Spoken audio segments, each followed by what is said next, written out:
I mean, yeah, Umar is a unique fighter. Stylistically, he's a really tough fight. I had to work in like a lot of overtime hours in order to make sure that I was prepared for this fight. But yeah, I mean, the rankings, the him coming up, the odds, the betters, I could honestly give a shit less.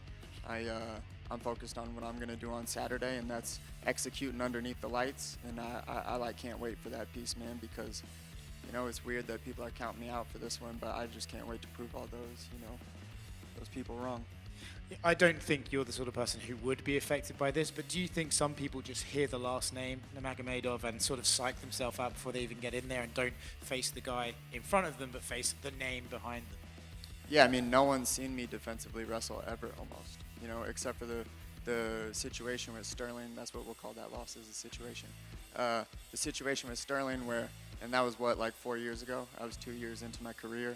I'm 6, 7 years into my career now, and still no one's really seen it. So just another element that I get to show to people. And man, I'm excited for this one just to show how great I am, because Umar is going to bring out the best of me, and he already has in this camp, and I'm pumped for it, man. I can't wait to watch myself fight.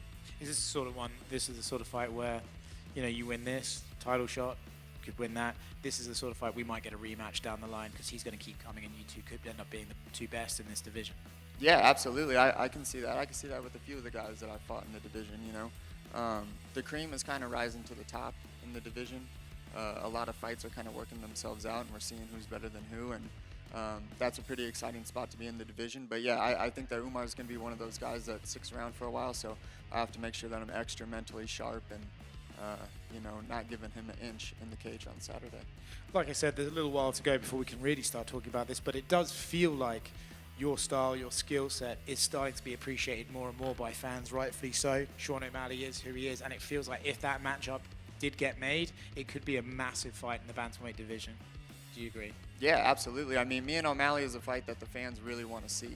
I think the UFC wants that fight, and man, it's just like a fan pleaser. If we make it for gold, that just becomes one of the most anticipated, best fights that people are asking for, and then you make it for gold, that's just icing on top of the cake. It just makes that fight that much bigger. So I'll be rooting for O'Malley, and after I get this win, then hopefully we'll be fighting. I'm sure you've been asked 100 times, but I've not heard your prediction for that fight. Who do you have winning? I got O'Malley winning that one, but who knows? Hi, Cory. Just a couple from me. Umar says he's been promised by the UFC a title shot if he wins. Have you been promised a title shot with win? Yeah, I mean, I think Dana said that in the announcement, is that this is a #1 contender fight. So yeah, I definitely plan on that.